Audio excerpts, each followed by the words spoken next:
नमस्कार बंधुरा केमन आছেন सबाई। तो आज के आमी बानाबो 3 रकमेर सब्जी। तो आपनारा देखते थाकुन। कुमड़ो आलू दिए चिंगड़ी माछ दिए करब, बीट गाजर दिए एक भाजी करब, टमेटो आलू दिए और एक तरकारी करब रूपचाँदा माछ दिए। और एदिके दुई कड़ाई बसिए दिएछि। कड़ाई गरम हो गेছে। এখন एक कड़ाईते बीट गाजर भाजा बसिए देब और एक कड़ाईते माछटा भाजा बसिए देब। तो आपनारा देखते थाकुन। तो दुई कड़ाईते तेल दिए दिছি, बीट गाजरटा दिए देब कड़ाईते।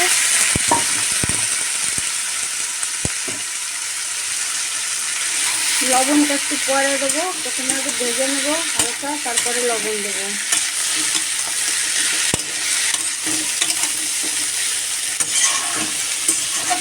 এটা একটু জাল দিই, ঢাকা দিয়ে দেবো একটু।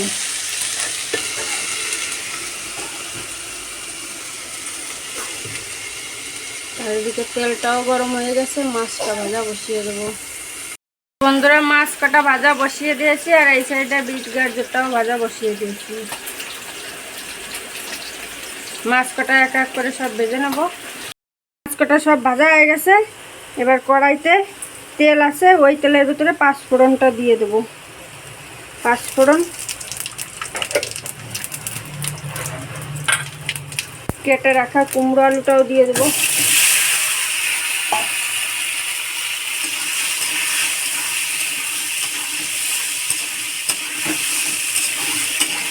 কুমড়ো আলুটা খুব সুন্দর করে ভেজে নেব লাল লাল করে। লবণ হলুদটা দিয়ে দেব।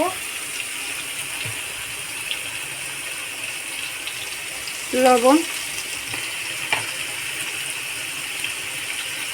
হলুদ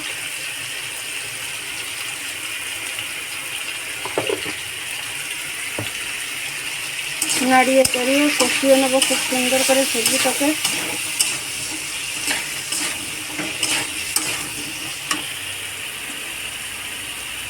লঙ্কাটাও দিয়ে দেবো।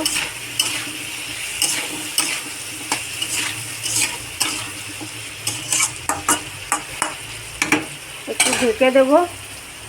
বিট গাজরটা ভাজা হয়ে গেছে, নামিয়ে নিয়েছি। কড়াইটা বসিয়ে দিয়েছি। কড়াইতে আর একটা তরকারি বসাবো।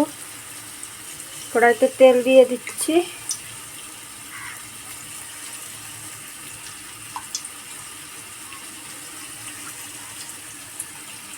তেল দেওয়া হয়ে গেছে।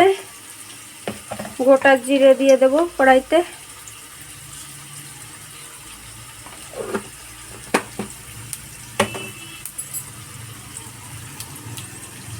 আর এদিকে কুমড়োটাও খুব সুন্দর করে ভাজা হয়ে গেছে। কড়াই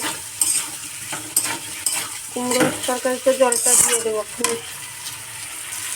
জলটা দিয়ে দেবো, অল্প করেই জল দেবো। কুমড়োটা যেহেতু গলে গেছে একদম, আলুটাও খুব সুন্দর গলে গেছে। ভাজতে ভাজতে গলে গেছে সব কিছু।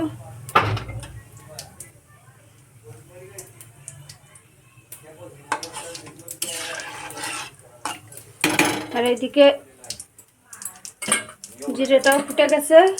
লঙ্কা চেরা আর পেঁয়াজ কুচিটা দিয়ে দেবো। এটাকেও ভেজে নেব।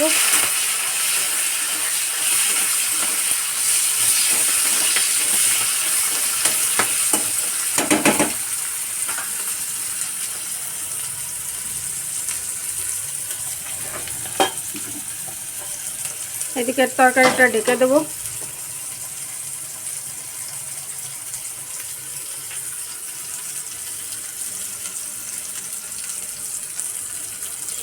পেঁয়াজটা ভেজে নেবো খুব সুন্দর করে। আলু কাটাটাও দিয়ে দেবো। পেঁয়াজের সঙ্গে আস্তে আস্তে ভাজা হয়ে যাবে। টমেটোটা একটু পরে দেবো।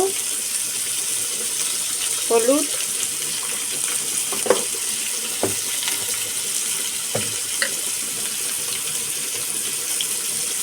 লবণ,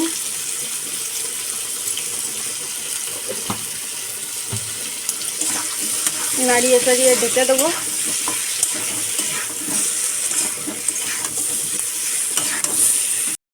তো আমার এদিকে কুমড়োর তরকারিটা খুব সুন্দর ফুটে গেছে। চিংড়ি মাছ কটাকে দিয়ে দেবো।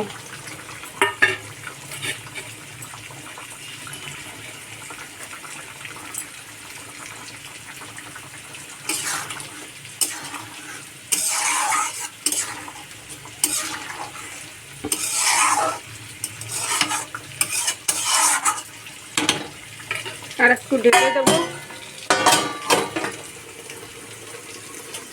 আর এদিকে আমার আলু পেঁয়াজটাও ভাজা হয়ে গেছে, টমেটোটাকেও দিয়ে দেবো।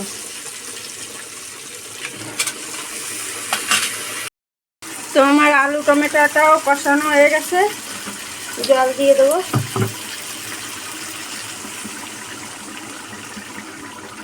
মাছের তরকারিতে অল্প পরিমাণে জল দেবো।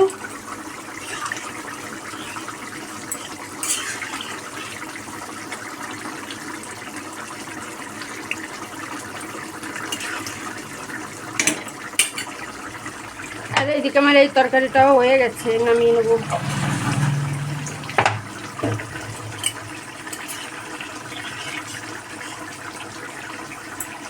এই তরকারিটা ঢেকে দেবো।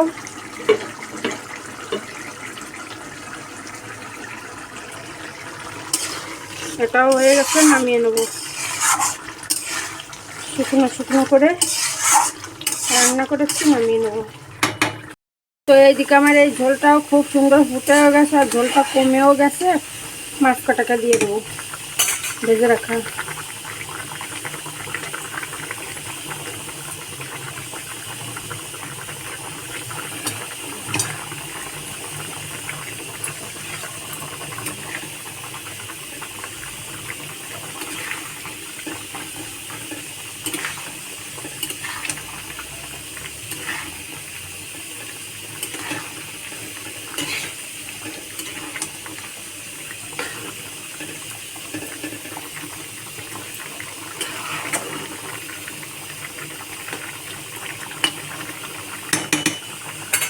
ঢেকে দিয়ে আর একটু জল দিয়ে নেব। তো এবার একটু গরম মশলা পাউডার দিয়ে নামিয়ে নেব।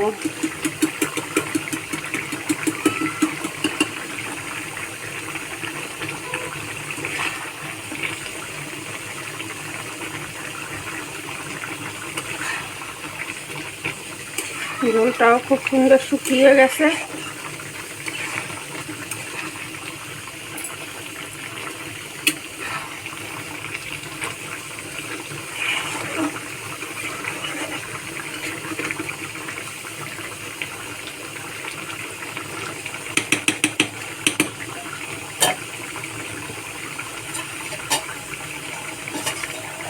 তো গ্যাসটা বন্ধ করে তরকারিটা নামিয়ে নিই। তো এই যে আমার তরকারি দুটোই হয়ে গেছে। এই যে কুমড়ো আলু দিয়ে চিংড়ি মাছ দিয়ে তরকারি, বিট গাজর আলু দিয়ে ভাজা, আর এইদিকে টমেটো আলু রূপচাঁদা মাছের ঝোল। তো আপনাদের কেমন লেগেছে অবশ্যই কমেন্ট করে জানাবেন, আর ভালো লাগলে একটা লাইক করে দেবেন।